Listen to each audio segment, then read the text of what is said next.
It's more of them than I expected. You're up, big guy. God, what the hell was that for? Hello and welcome back to Gamescom 2015 with Outside Xbox. We've just seen Scalebound here at the Xbox booth. Andy, what did you make of it? Yeah, it's really interesting. So it's Platinum Games, the guys who make Bayonetta, Beautiful Joe, Vanquish, big action games. But they're turning their hand to an action RPG this time. That's right. We got a bit of the story from the demo that we got there. You play Drew, who is a human character, human drawn from our world, which explains how he's got the headphones on. But he's in Draconis, which is this fantasy dragon land, and he's got a dragon mate. Yep, and a dragon who arm. you fight with, and a dragon arm. He's also got a dragon right arm. Either that or it's just how really he dry communes skin. with dragons, and through the power of pulse, which, as I gather, is sort of the force. And you collect pulse gems from things as you kill them. Also, if you use your dragon to kill little critters in a way that's totally unnecessary, if you nuke them with your dragon, then it blasts away all these pulse gems. So that is your discouragement from using your dragon friend, your AI controlled dragon, to just like blast everything away. Yeah, I really like how Drew is just constantly sassing his dragon. I'd get off if you'd ask me to. Use your words. Like throughout the whole thing, he's just like chatting away to his dragon like it's a friend, and like taking the mickey out of his dragon for not fighting as hard as he is. And I thought that was really nice to have a nice little back and forth going. Oh yeah? Well, maybe you should hide behind me. Yeah, the wrinkle in it being a dragon action RPG is that on top of this fantasy monster huntery vibe, it's actually about a meeting of two worlds. So you've got the obnoxious dubstep, but also you've got the beautiful fantasy Dragonland. So the dubstep soundtrack actually has a point. I think it actually has a reason to be there. For once, dubstep has a point. Yeah. All right, let's go.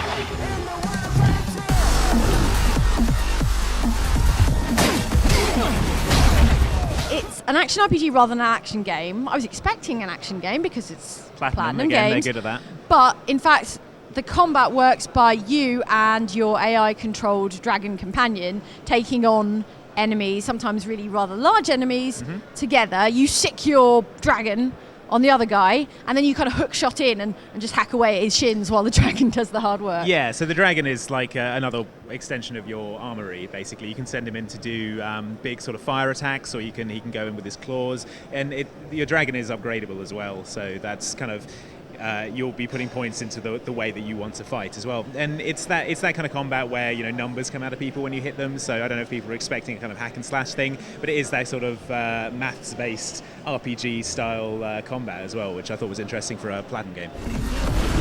Intruder!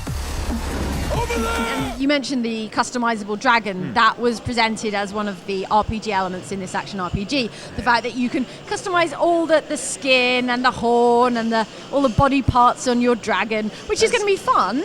Yeah, I'm really excited for that. That's really cool because you can choose the way your dragon looks, but you can also choose things like the element that your dragon uses. So if it's going to breathe fire, if it's going to breathe ice. I think there was like electrical dragons you can have. So you're going to be able to create like the dragon that you want and then make it look the way that you want. And then you can also get like dragon armor as well. So like big plate armor and helmets for your dragon. It's by the end game, everyone is going to have like just the most ridiculously awesome looking dragon. It's going to be your dream dragon. Oh yeah. You pimp your dragon.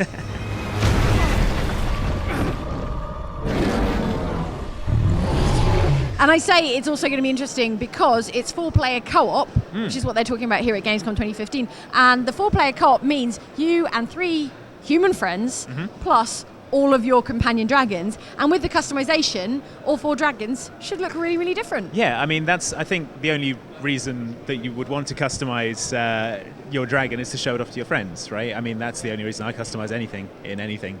I customize my dragon so I can have little like Khaleesi mother of dragon fantasies. Well, that's true. But yeah, if you've spent a lot of time making your dragon look completely badass, you want other people to see it. So I'm really glad it's got co-op. But in the demo they showed us, there was a video which had them going into a dungeon and facing a boss, and then Camilla and Phil Spencer both turned up to help them out at the end there. But they Dream team. Yeah, exactly. They were keen to stress that it's not just for those kind of boss encounters. It is like a summon thing, so if you want to bring people into your game, you can summon them for help with things, but it's not just for those boss encounters. I think you can do it sort of a lot more often throughout the game than just like big bosses. Yeah, it was just a little teaser, so we didn't see the nitty-gritty of how the co-op was going to work. But I imagine it's going to be a real chaotic scene with 4 enormous dragons and 4 humans all jumping, dogpiling onto a single baddie. Yeah, it did remind me of the kind of the Dark Souls style summon thing, where if you're having trouble with a particular boss, you can bring someone in to give you a hand, which is, a system I enjoy in Dark Souls because I'm terrible at Dark Souls. But yeah, if it's a similar level of difficulty in this, then it could come in really handy. So what do you think? Looking good? You excited for that? Yeah, I am actually. I hadn't really paid much attention to this so far, but the customizable dragons thing is like a big hook for me. I think that's going to be really cool. And the fact that the dragon isn't just used for combat as well. There was some kind of puzzle solving. Because it's so big, there are bits of the environment that you can't destroy on your own. You're going to need to bring your dragon in.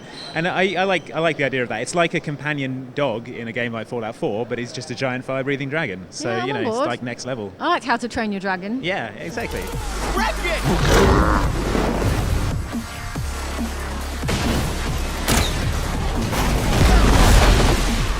Thanks for joining us here at Gamescom 2015. We've been outside Xbox, and that has been Scalebound.